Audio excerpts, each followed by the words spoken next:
Vatikan Roma Papası Fransiskin vəsiyyətnaməsini dərc edib, sənəd 29 iyun 2022-ci ildə tərtib edilib. Pontifik Santa Maria Makaro kilsəsində dəfn olunmasını vəsiyyət edib. O, həmçinin üzərində Fransisk yazısı olan bəzəksiz, sadə bir məzar daşı və torpağa bastırılmaq istədiyini bildirib.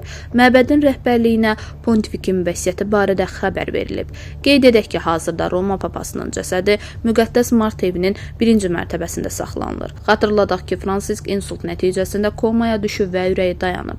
88 yaşlı Pontifikin ölümü ilə bağlı rəsmi tibbi hesabatda qeyd olunub. 17 dekabr 1936-cı ildə Buenos Airesdə, yəni Argentinada anadan olmuş Vatikanın sakini və vətəndaşı olan Fransisk Həzrətləri 21 aprel 2025-ci il tarixində səhər saat 7:35-də Santa Martadakı mənzilində beyin insultundan vəfat edib. Onda iki tərəfli multimikrob sətəlcəm çoxsaylı bronxoektaziya, yüksək qan təzyiqi ilə kəskin tənəffüs çatışmazlığı epizodu baş verib. Məlumatda deyilir. Həmçinin bildirilir ki, Pontifik 2-ci tip diabetdən əziyyət çəkirmiş. Onunla vida mərasimi müqəddəs Pyotr katedralında keçiriləcək, daha sonra cəsəd adı çəkilən kilsəyə aparılacaq. Dəfn mərasimi isə ölümündən 4-6 gün sonra keçiriləcək. Dəqiq tarixi kardinallar müəyyən edəcək. Onlar çərşənbə axşamı konsistoriya üçün toplaşacaqlar. Qeyd edək ki, Papa haqqında xəbərlər dünya gündəmində xüsusi yer tutur. Bir müddət əvvəldə 88 yaşında vəfat edən Roma Papası Fransiskin sərvəti açıqlanmışdı.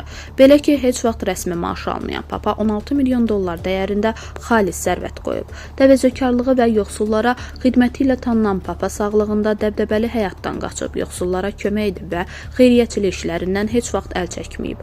Vatikan isə hələ ki Papanın sərvətini kimə miras qoyduğunu açıqlamayıb.